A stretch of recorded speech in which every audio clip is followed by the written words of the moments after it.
Newborn screening is one of medicine's most successful public health initiatives, impacting every NICU infant. It identifies genetic disorders before symptoms appear, preventing disabilities and death from treatable conditions that become devastating when missed. This universal screening tests all newborns for treatable conditions, ensuring no infant is overlooked based on family history or clinical suspicion alone. Mass spectrometry enables a single dried blood spot to detect over 50 disorders simultaneously, making comprehensive screening both cost-effective and rapid.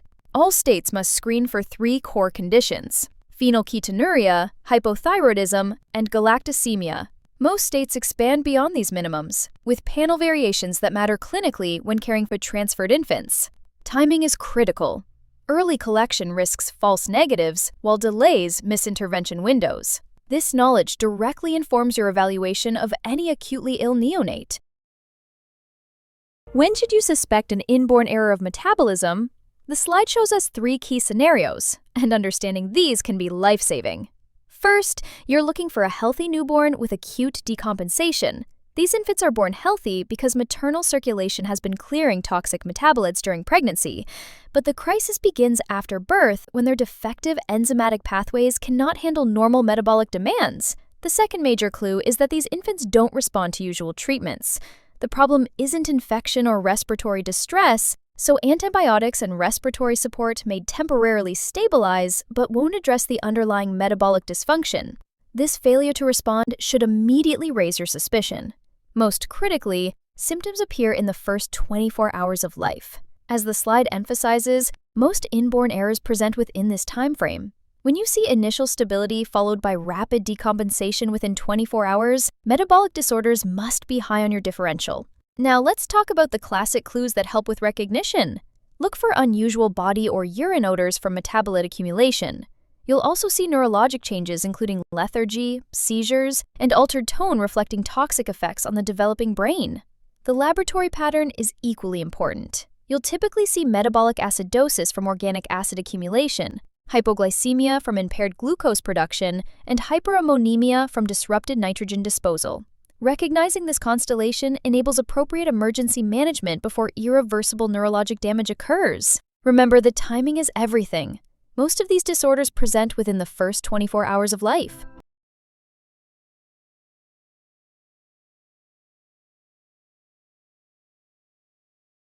Galactosemia transforms clinical recognition from memorization into logical pattern recognition.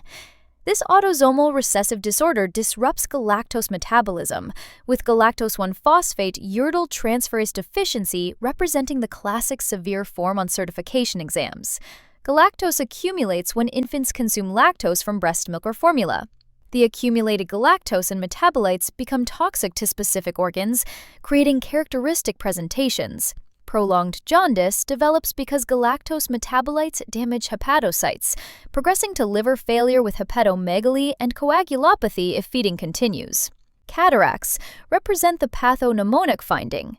Galactose metabolites accumulate in the lens, causing osmotic swelling within days of birth. E. coli sepsis occurs because galactose accumulation impairs neutrophil function and creates favorable conditions for gram-negative bacterial overgrowth. Untreated infants often present with overwhelming sepsis rather than just metabolic symptoms. Newborn screening identifies galactosemia before symptoms develop, enabling immediate dietary intervention. However, recognizing the clinical presentation remains essential since screening results may not be immediately available, and rapid dietary restriction prevents irreversible complications. Galactosemia management centers on eliminating the toxic substrate before irreversible tissue damage occurs.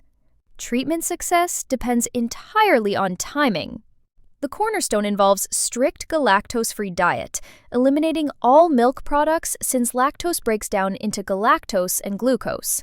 This must begin immediately upon diagnosis, not waiting for confirmatory testing. Dietary management requires lifelong commitment, since galactosemia represents permanent enzymatic deficiency. Patients must avoid obvious milk products plus hidden galactose sources in processed foods, medications, and supplements. Prognosis directly correlates with treatment timing. Early treatment within the first days prevents most complications, including intellectual disability, liver failure, and cataracts. Delayed treatment allows irreversible neurologic damage that cannot be reversed with subsequent perfect dietary compliance. Ovarian dysfunction may occur despite optimal treatment, possibly from prenatal galactose exposure, making prenatal counseling important for affected families. Galactosemia represents a medical emergency, requiring immediate dietary intervention, but when treated promptly, affected children live completely normal lives with careful dietary management. Cystic fibrosis is the most common autosomal recessive disease in Caucasian populations. The CFTR gene located on chromosome 7. Both parents must be carriers for a child to be affected, yet carriers remain completely asymptomatic. This explains why affected infants often surprise families with no disease history. Negative family history never rules out cystic fibrosis.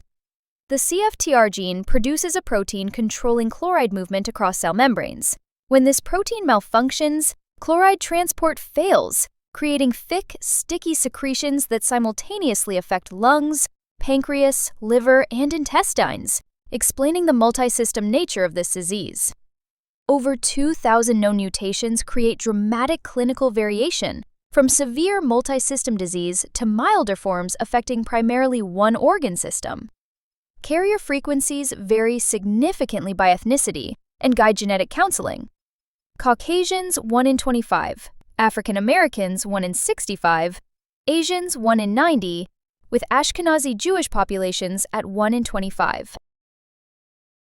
Cystic fibrosis neonatal presentations result from the same defective chloride transport affecting older patients, but manifest as gastrointestinal obstruction due to abnormally thick secretions.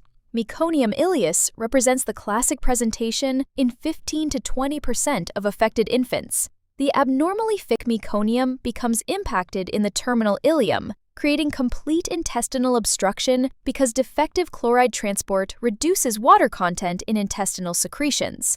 Meconium plug syndrome presents as partial obstruction with feeding intolerance and delayed stool passage. Prolonged jaundice occurs when thick biliary secretions obstruct bile flow, representing early multisystem involvement.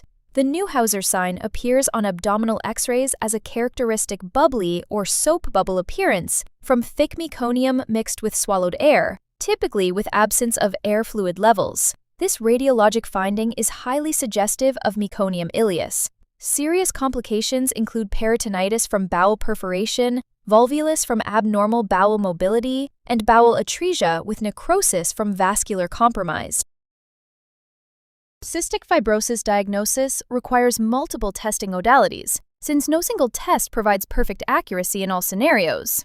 The sweat chloride test remains the gold standard, measuring chloride concentration through pilocarpine iontophoresis. Levels greater than 60 milliequivalents per liter confirm diagnosis, with 99% accuracy when performed properly at experienced centers. This high accuracy stems from directly measuring the underlying chloride transport defect. Infants under 48 hours or weighing less than 2 kilograms may not produce sufficient sweat for reliable testing. Newborn screening now occurs in all 50 states, using immunoreactive trypsinogen levels, representing major advances in early detection.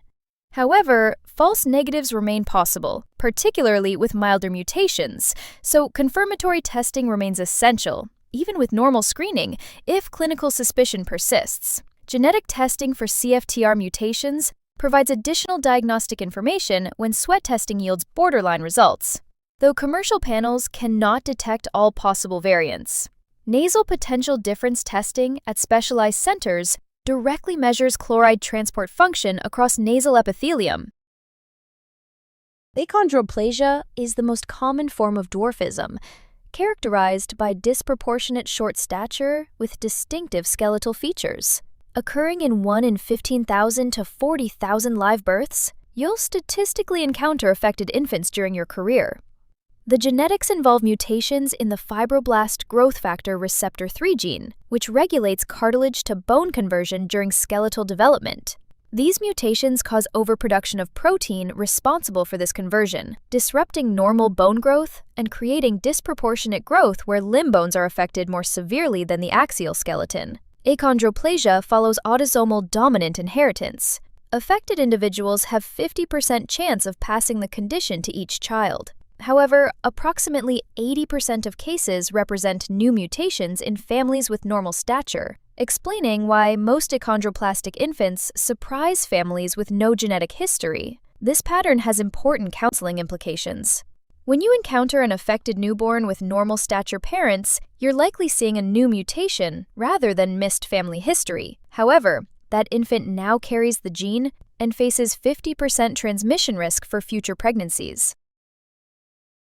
Clinical features create a distinctive pattern of disproportionate growth affecting primarily limbs while sparing the trunk. Facial features include frontal bossing with prominent enlarged forehead and flattened nasal bridge that creates the typical facial profile. These result from differential growth rates between skull bones and facial structures. Skeletal patterns show rhizomelic shortening. Upper limb segments, arms and thighs, are disproportionately shortened compared to forearms and lower legs, while torso length remains normal. Protruding abdomen reflects the disproportionate trunk-to-limb ratio and underlying muscle tone issues. Distinctive features include trident hand formation, where fingers appear widely spaced, particularly between long and ring fingers, creating pathognomonic hand shape. Genuvarum, bow legs, develops from weight-bearing stresses on abnormally growing leg bones. Hyperextendable joints at knees and hands reflect connective tissue abnormalities. Newborns typically demonstrate mild to moderate hypotonia, complicating initial feeding and potentially requiring respiratory support.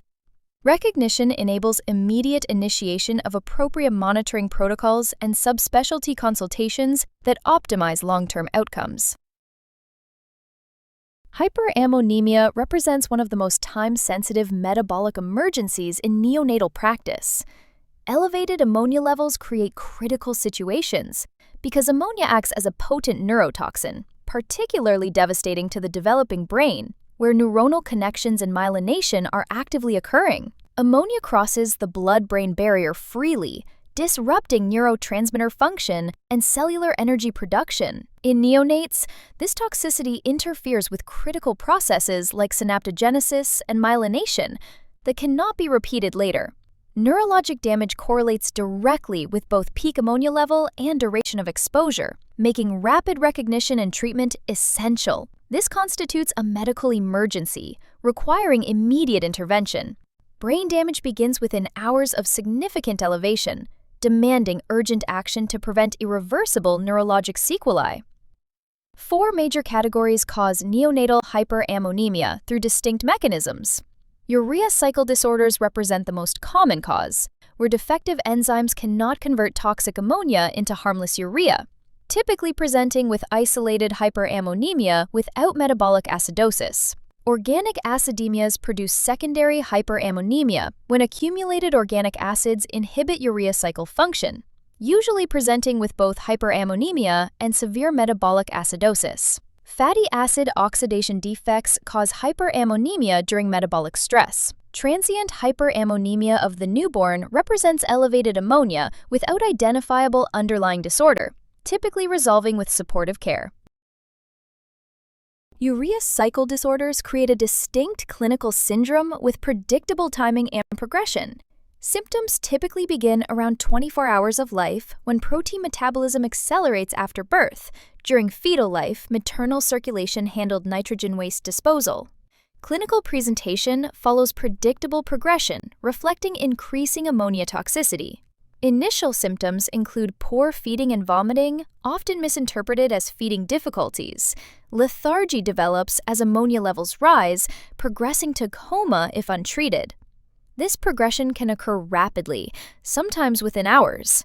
Hyperventilation appears as compensatory mechanism, possibly from direct brainstem irritation or the body's attempt to eliminate ammonia through lungs. The key laboratory pattern shows elevated ammonia without metabolic acidosis, distinguishing urea cycle disorders from organic acidemias, which produce both hyperammonemia and severe acidosis. Plasma amino acid patterns provide diagnostic specificity for individual enzyme deficiencies. Ornithine transcarbamylase deficiency represents the exception, being X-linked rather than autosomal recessive like other urea cycle disorders. When encountering suspected hyperpneumonia, your diagnostic approach must be systematic and rapid. Every minute counts in preserving neurologic function. Initial workup begins with stat ammonia level, handled properly by immediate icing and rapid transport to prevent falsely elevated results. Blood gas analysis serves as your diagnostic compass, specifically looking for metabolic acidosis presence or absence. This finding divides hyperpneumonia into two major pathways requiring different management approaches. Plasma amino acids and urine organic acids provide specific biochemical fingerprints identifying individual disorders for definitive diagnosis and long-term management guidance. Pattern recognition becomes powerful once you understand the biochemistry. Elevated ammonia without acidosis suggests urea cycle defect, where nitrogen disposal fails, but acid production remains normal. Both acidosis and elevated ammonia together suggest organic acidemia, where accumulated organic acids create acidosis and secondarily inhibit urea cycle function. Presentation within 24 hours strongly suggests urea cycle disorder, reflecting when protein metabolism accelerates and overwhelms defective nitrogen disposal systems. Hyperammonemia management operates under the principle that time equals brain tissue. Minutes determine lifelong outcomes in this neurologic emergency. Emergency management requires immediate intervention without waiting for confirmatory testing.